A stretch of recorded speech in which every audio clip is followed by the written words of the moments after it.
প্রিয় শ্রোতা, ম্যাগাজিন অনুষ্ঠান জীবনের জন্য যারা শুনছেন FM 100.8 মেগাহার্জে সবাইকে জানাই স্বাগত।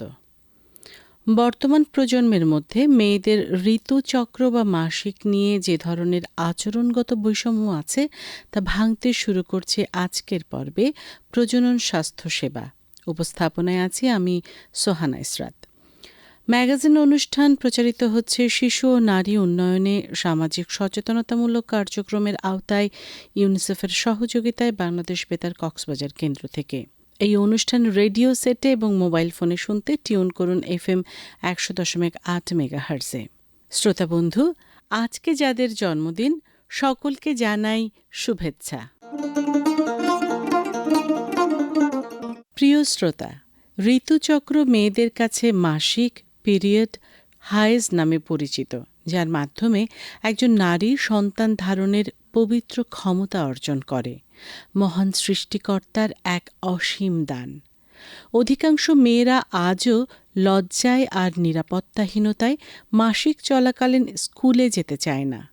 এ সময়ে সবার সাথে মেলামেশা, খাওয়া দাওয়া করতে অস্বস্তি বোধ করে। মাসিকের সময় মেয়েদের অসুচি মনে করে অনেক সামাজিক অনুষ্ঠান ও ধর্মীয় কাজে অংশ নিতে বাধা দেওয়া হয়। নীরবে সহ্য করার মাধ্যমে হরণ করা হয় মত প্রকাশের অধিকারকে। সমাজে ছড়ানো হয় জেন্ডার বৈষম্য।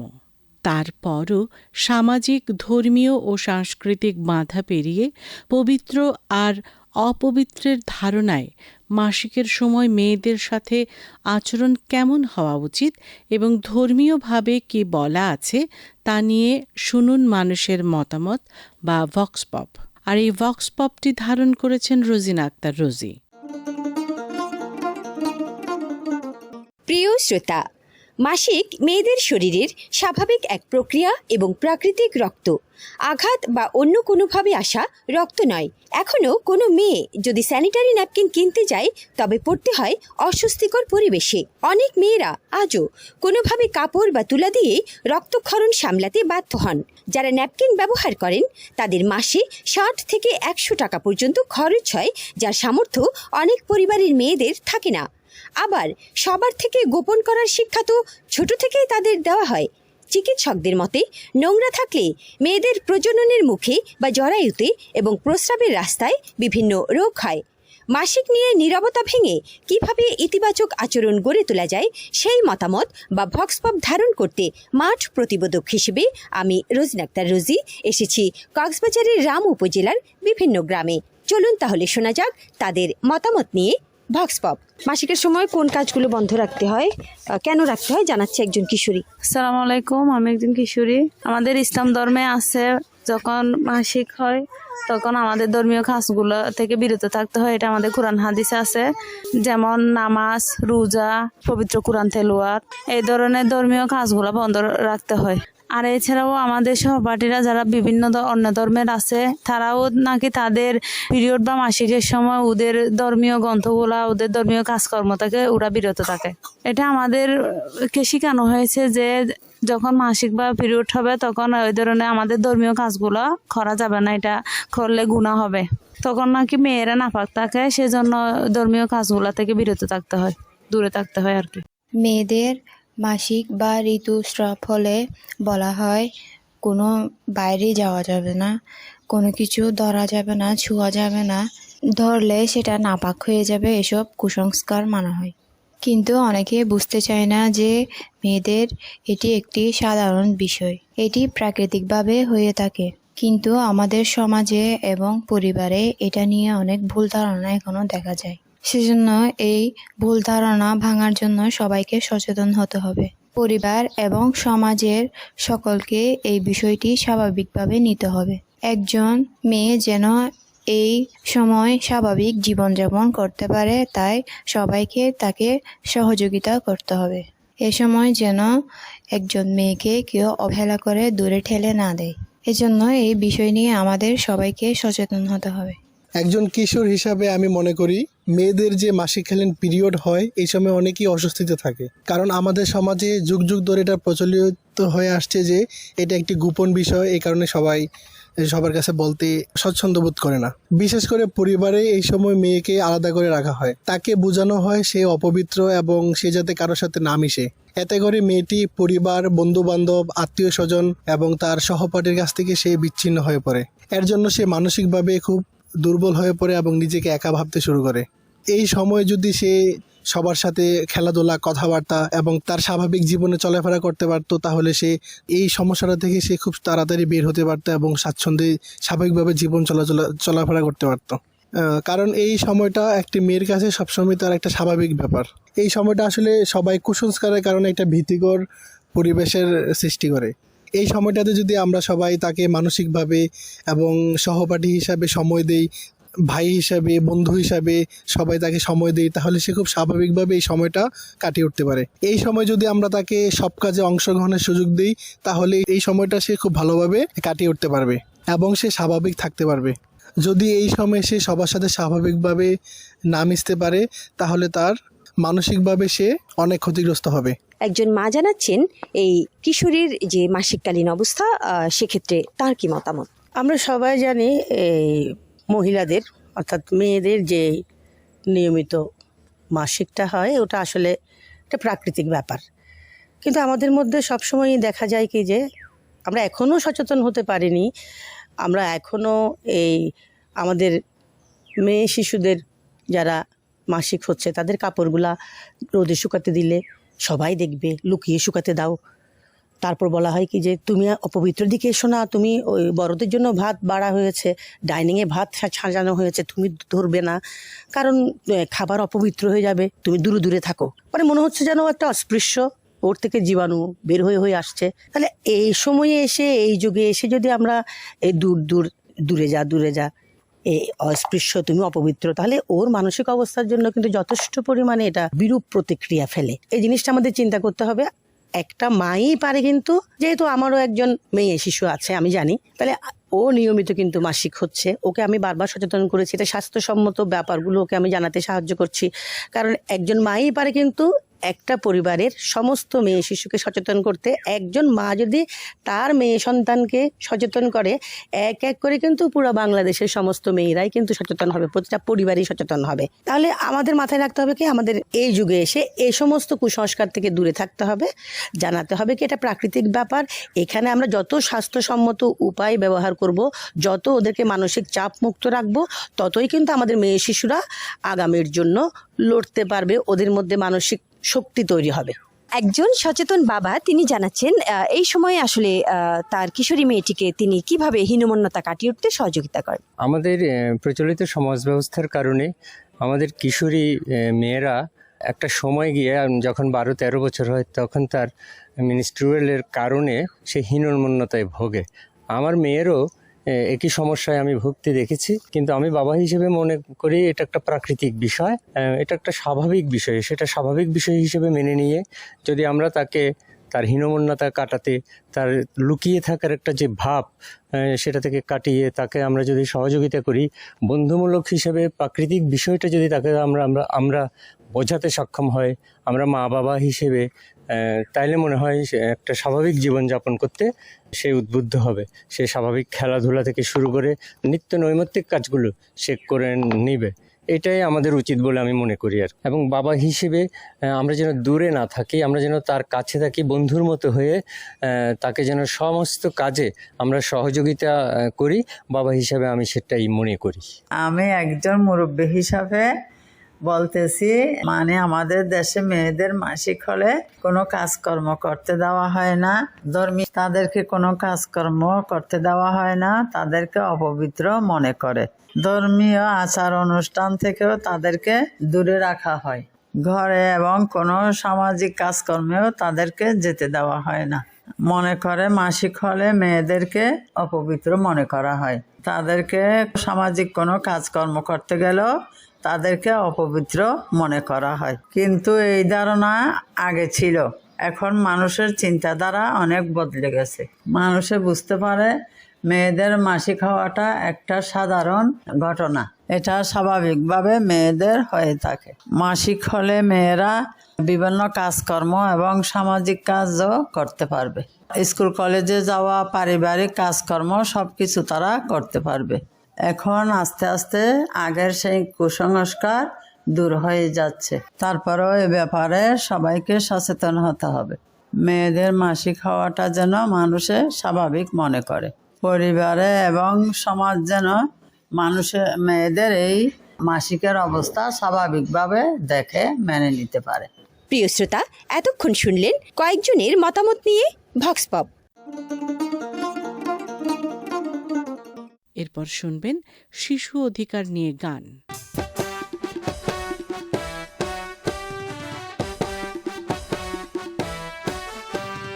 অধিকার দিতে হবে, অধিকার মোরা চাই। আমরা শিশু কচি কলি ফুল, ফুটতে চাই, ফুটতে চাই। অধিকার দিতে হবে, অধিকার মোরা চাই। আমরা শিশু কচি কলি ফুল, ফুটতে চাই, ফুটতে চাই। ফুটতে চাই, ফুটতে চাই, ফুটতে চাই, ফুটতে চাই।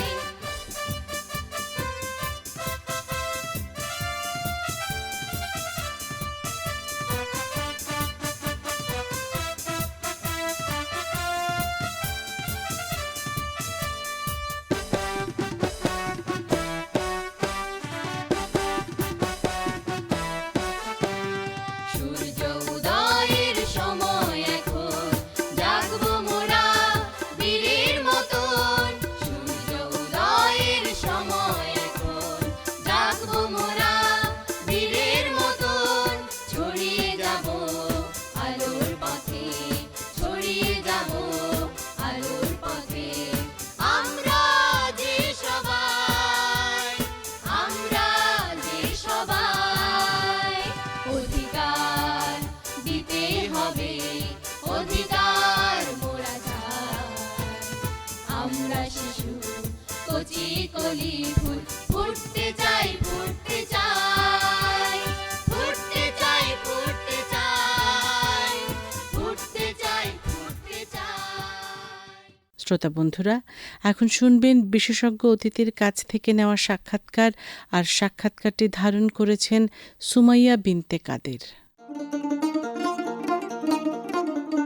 প্রিয় শ্রোতা, ধর্মীয়ভাবে ঋতুবতী নারীদেরকে অনেক সম্মানের চোখে দেখা হয়। যদিও মেয়েরা নিজেকে এই সময়ে অশুচি ভেবে ঘরে আবদ্ধ রাখে। মাসিক চলাকালে নারীদের মসজিদে প্রবেশ, কোরআন পাঠ ও নামাজ পড়া কি নিষিদ্ধ? ইসলামের দৃষ্টিতে কি বলছে তা নিয়ে এখন শুনব কক্সবাজার সদর উপজেলার মডেল মসজিদ ও সাংস্কৃতিক কেন্দ্রের খতিব জনাব মোহাম্মদুল্লাহর পরামর্শ। আসসালামু আলাইকুম। আপনার কাছে জানতে চাইব, এই সময়ে মেয়েদের শারীরিক ও মানসিক কষ্টের কথা ভেবে নামাজের মতো ইবাদতও কেন বন্ধ রাখা হয়? ইসলাম ধর্ম মতে পিরিয়ড চলাকালীন মেয়েদের কি কি কাজ থেকে বিরত থাকতে বলা হয়েছে? ঋতুবস্থায় কুরআন কারিম স্পর্শ ধর্মীয় শিক্ষা নিতে মসজিদে বা মাদ্রাসায় যেতে পারবে কিনা? ধন্যবাদ। ইসলাম হাইজ বা মাসিক চলাকালীন একজন নারীর শারীরিক দুর্বলতা এবং মানসিক চাপের বিষয়ে লক্ষ্য রেখে অনেক হুকুম রহিত করে দিয়েছেন, যেমন নামাজ, রোজা, যৌন সঙ্গম ইত্যাদি। এ বিষয়ে আল্লাহ তাআলা সূরা বাকারার 222 নম্বর আয়াতে বলেছেন, ওয়াসআলুনাকা আনিল মাহিদ কুল হুয়া আযান ফা'তাযিলুন নিসাআ ফিল মাহিদ ওয়ালা তাকরাবুহুন্না হাত্তা ইয়াতাহহারনা ফাইযা তাতাহহারনা ফাআতুহুন্না মিন হাইসু আমারাকুমুল্লাহ ইন্নাল্লাহা ইউহিব্বুত তাওয়াবিন ওয়া ইউহিব্বুল মুতাতাহহিরিন। আল্লাহ তাআলা বলেছেন, তারা আপনাকে ঋতুস্রাব সম্পর্কে প্রশ্ন করবে। উত্তর আপনি বলুন, এটি একটি ক্ষতিকারক বস্তু। সুতরাং ঋতুকালে তোমরা মহিলাদের সাথে থেকে দূরে থাকো এবং তাদের কাছেও যেও না যতক্ষণ না তারা পবিত্র হয়। যখন তারা পবিত্র হয়, তোমরা তাদের কাছে আল্লাহ কর্তৃক নির্দেশিত পন্থায় গমন করো। এতে আল্লাহ ঋতুস্রাবকে ক্ষতিকারক বস্তু হিসেবে বর্ণনা করেছেন, যার অর্থ এই সময়ে যৌন মিলন করা স্বামী ও স্ত্রী উভয়ের জন্য ক্ষতিকর। কারণ এখানে যেহেতু এটা মহিলার জন্য একটা কষ্টকর জিনিস, তার শরীর থেকে রক্ত বের হয়, তার শরীর এমনি দুর্বল হয়, এই জন্যই তার সাথে এই যে মেলামেশাটা, যেটা যদিও বা শরীয়তে বৈধ, কিন্তু ওই সময় এটাকে নিষেধ বা হারাম করা হয়েছে। এরপরে হাইজ অবস্থায় মহিলারা কি কি কাজ করতে পারবে না, এর উত্তরে 1 নম্বর কাজ হলো নামাজ পড়বে না। অর্থাৎ মহিলারা যখন ঋতুস্রাব মহিলাদের শুরু হবে, সেই সময় থেকে রক্ত বন্ধ না হওয়া পর্যন্ত মহিলারা নামাজ পড়বে না। হাইজের মুদ্দত হলো, সময় হলো 3 দিন 3 রাত কমে সর্বোচ্চ 10 দিন 10 রাত। অর্থাৎ এই মাঝখানে যে কোনো সময় মহিলাদের ব্লিডিং বন্ধ হয়ে যেতে পারে। যখন বন্ধ হবে সাথে সাথে পবিত্র হয়ে গোসল করে নামাজ পড়বে। 2 নম্বর, কোরআন পড়া যাবে না। কোরআন এটা মুখস্থও পড়া যাবে না, স্পর্শ তো মোটেও না। কারণ এ বিষয়ে সমস্ত উলামা ইকরাম একমত। রাসূল সাল্লাল্লাহু আলাইহি ওয়াসাল্লাম বলেছেন, লা তাকরাউল হাইদু ওয়ালাল জুনুবা শাইআন মিনাল কোরআন। অর্থাৎ হাইজ এবং অপবিত্র অবস্থায় কোরআন পড়া যাবে না। তো 3 নম্বর হলো আল্লাহর স্মরণ বা জিকির, এটা করা যাবে। অপবিত্র অবস্থায় হাইজ নেফাস অবস্থা মধ্যে আল্লাহর জিকির করা, লা ইলাহা ইল্লাল্লাহ বা যে কোনো দোয়া দরুদ এগুলো পড়া যাবে, এতে কোনো বাধা নাই। 4 নম্বর হলো কোরআন স্পর্শ করা। এটাখানে 2টা মত রয়েছে। এক মত হলো কোরআন শরীফ যদি কোনো জুজদান বা কাভার না থাকে তখন স্পর্শ করা যাবে না। যদি প্রয়োজন ক্ষেত্রে কাভার থাকলে তখন যাবে, কিন্তু অপ্রয়োজনীয় কোনো ক্রমে এটা স্পর্শ করা যাবে না, ধরা যাবে না। আর যদি কোনো প্রয়োজন হয় তখন এটা জুজদান থাকলে বা কাভার থাকলে স্পর্শ করার জন্য অনুমতি দেওয়া হয়েছে। তাহলে 5 নম্বর হলো মসজিদে প্রবেশ করা। এটা মসজিদে যদি আপনি প্রবেশ করেন, এখানেও দ্বিমত রয়েছে। মসজিদেও অবস্থান করে থাকা যাবে না, কিন্তু মসজিদের পথ বা মসজিদে কিছুর জন্য এই পথ দিয়ে যেতে হবে ভিতর থেকে, তখন এটা জায়েজ। তার দলিল হলো, প্রমাণ হলো, একদিন হযরত আয়েশা রাদিয়াল্লাহু তাআলা আনহাকে আল্লাহ রাসূল প্রশ্ন করলেন যে আমাকে জামাটা দাও। তখন আয়েশা রাদিয়াল্লাহু তাআলা আনহা বললেন, আমি তো ঋতুকালীন, অর্থাৎ আমি তো মাসিক অবস্থায় আছি, আমি দেব না। তখন রাসূল সাল্লাল্লাহু আলাইহি ওয়াসাল্লাম বললেন, মাসিক কি তোমার হাতে লেগে আছে, তুমি দাও। আয়েশা বলেন, রাসূল সাল্লাল্লাহু আলাইহি ওয়াসাল্লাম আমার উরুতে মাথা রেখে শুয়েছিলেন যে অবস্থায় আমি হাইজ অবস্থায় ছিলাম। তার মানে কি, হাইজ অবস্থায় প্রয়োজনে মসজিদে যাওয়া যাবে, কিন্তু থাকা যাবে না। রোজা, এটা হাইজ অবস্থা, যে সময়টুকু হাইজ অবস্থা থাকবে সেই সময় রোজা রাখা যাবে না, পরবর্তীতে এটা কজা করে দিতে হবে। 7 নম্বর হলো হজ ও উমরা। এখানে হজ ও উমরার মধ্যে ফকিদের একাধিক মত রয়েছে। কেউ কেউ বলেন এখানে তওয়াফ ছাড়া বাকি কাজগুলো করা যাবে। চলে এই তওয়াফগুলো তওয়াফ কেন করা যাবে না, যেহেতু এটা মসজিদের ভিতরে, এই জন্য যাবে না। সাফা মারওয়া সাই করা যাবে না, বাকি এহরাম বাঁধা যাবে, মুজদালিফা অবস্থান করা যাবে, মিনায় যাওয়া যাবে। এই সময়টুকু যখন ওই ভদ্র মহিলা যদি অপবিত্র থাকে, তখন তাকে ওই 10, 11, 12 এই তারিখের ভিতরে যদি সে পবিত্র হয় তখন তাওয়াফটা করবে, বাকিটা হবে না। এরপরে যারা ঋতুস্রাবে থাকবে, এটা হচ্ছে রক্ত বন্ধ হওয়ার সাথে সাথে তাকে গোসল করতে হবে। এটা গোসল করা তার জন্য অত্যন্ত প্রয়োজনীয় জিনিস, আর এটা তাকে অবশ্যই করতে হবে। তাহলে এটা হলো হাইজ অবস্থায় মহিলারা কি কি কাজ করতে পারবে না। আপনার কাছে আরো জানতে চাইবো, রাসূল সাল্লাল্লাহু আলাইহি ইসলামের যুগে নারীদের মাসিক হলে তিনি তাদেরকে কি কি করতে নিষেধ করতেন না। হাইজ অবস্থায় একজন নারীর সাথে কেমন ব্যবহার হওয়া উচিত সে বিষয়ে ধর্মীয়ভাবে কি বলা আছে? প্রশ্ন হলো, রাসূল সাল্লাল্লাহু আলাইহি ওয়াসাল্লামের যুগে নারীদের মাসিক হলে তিনি তাদেরকে কি কি নিষেধ করতেন না। অর্থাৎ নিষেধ করতেন না মানে ওই মহিলাকে পরিবারের সবার সাথে মেলামেশা করতে পারবে, বসবাস করতে পারবে, খেতে পারবে, যেমন কি স্বামীর সাথে এক বিছানায় ঘুমাতেও পারবে, থাকতেও পারবে, এতে কোনো অসুবিধা নাই। কারণ এটা প্রমাণ হলো হযরত আয়েশা রাদিয়াল্লাহু তাআলা আনহু, এই যে হাদিসটি আমি বর্ণনা করেছি সেটা, যে আয়েশা বললেন আমাকে রাসূল কাপড় চাইল, আমি বললাম আমি তো ঋতুকালীন, আমি কিভাবে দেবো। রাসূল বললেন না, অবশ্যই দিতে পারবে। তার মানে স্বামী স্ত্রী একসাথে থাকা যাবে, একসাথে খাওয়া যাবে। আগে এক সময় ইসলামের পূর্বে অনেক ধর্মের মধ্যে ছিল, যখন মহিলারা মাসিক হতো তখন তাদেরকে বাসার এক কোণায় ফেলে রাখা হতো, বিচ্ছিন্ন করে ফেলা হতো। কিন্তু ইসলাম এসে এটা বলেছেন যে না, ওদেরকে ওইভাবে অবহেলা করা যাবে না, ওরাও মানুষ, ওদেরকে বাসায় থাকতে হবে, সবার সাথে ঠিক কাজ করবে, কিন্তু ওই শুধুমাত্র ধর্মীয় কিছু কাজ যেগুলো তার জন্য কি আছে, সুযোগ আছে, মানে না করার সুযোগ আছে। তো যাই হোক, এই বিষয়গুলো আমরা ইনশাল্লাহ খেয়াল করব, এবং আরও অনেক মাসালা যদি আছে হাইজের বিষয়ে, নেফাসের বিষয়ে, যেগুলো আমরা পর্যায়ক্রমে আলোচনা করব। এর মধ্যে মনে করেন আমরা এখানে বলবো বুঝাবুঝি হয়, সর্বনিম্ন হলো 3 দিন 3 রাত হতে হবে, এবং 10 দিন 10 রাত হলো সর্বোচ্চ। এরপরে যদি কারো রক্ত বের হয় সেটাকে হাইজ ধরা যাবে না, সেটাকে রোগ হিসেবে চিহ্নিত করা হবে। কেউ যদি 3 দিনের আগে কম সময়ে রক্ত বন্ধ হয়ে যায়, সেটাও রোগ হিসেবে ধরা হবে। ইস্তেহাদা যেটাকে বলা হয়, এটা ধরা হবে। ইস্তেহাদার সময় নামাজ রোজা সবগুলো করা যাবে, কিন্তু হাইজের সময় এগুলো করা যাবে না। তাই এই প্রশ্নগুলো আমাদেরকে বুঝে আমল করার তৌফিক দান করুক, আমিন। ওয়া মা তৌফিক ইল্লা বিল্লাহ। আসসালামু আলাইকুম ওয়া রাহমাতুল্লাহ। ধন্যবাদ। প্রিয় শ্রোতা, শুনছেন ম্যাগাজিন অনুষ্ঠান জীবনের জন্য আজকের পর্ব, মাসিক চলাকালীন মেয়েরা অপবিত্র নয়। রেডিও সেট ও মোবাইল ফোনে শুনতে টিউন করুন FM 100.8 মেগাহার্জে। এই অনুষ্ঠান পরবর্তীতে শুনুন বাংলাদেশ বেতার কক্সবাজার ফেসবুক পেজ এবং ইউটিউব চ্যানেলে। প্রিয় শ্রোতা, আপনারা শুনছেন ম্যাগাজিন অনুষ্ঠান জীবনের জন্য। এখন শুনবেন মাসিক চলাকালীন মেয়েদের কি করতে হবে তা নিয়ে পরামর্শ ও জরুরি বার্তা। মাসিকের সময় জরায়ু ও যোনির অম্লভাব থাকে না, খুব সহজেই রোগ জীবাণু দ্বারা তা আক্রান্ত হতে পারে।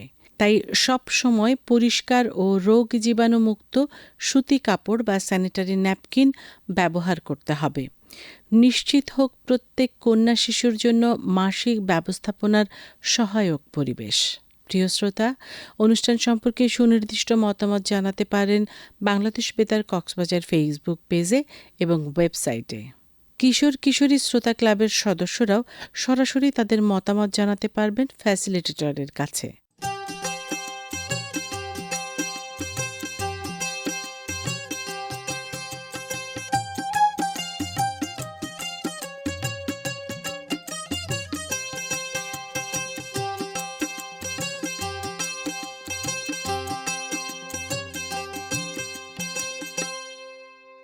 সুপ্রিয় শ্রোতা, সকলের সুস্থতা কামনা করে আজকের মতো এখানেই শেষ করছি ম্যাগাজিন অনুষ্ঠান জীবনের জন্য। আজকের পর্ব প্রজনন স্বাস্থ্য সেবা নিয়ে প্রচারিত হয়েছে ইউনিসেফের সহযোগিতায় বাংলাদেশ বেতার কক্সবাজার কেন্দ্র থেকে FM 100.8 মেগাহার্জে। নিরাপদ হোক সকল শিশুর জীবন। যারা অনুষ্ঠানটি শুনেছেন এবং তথ্য দিয়ে সহায়তা করেছেন, তাদের প্রত্যেককে জানাই আন্তরিক ধন্যবাদ। পরবর্তী পর্ব নতুন কোনো বিষয় শোনার আমন্ত্রণ রইল।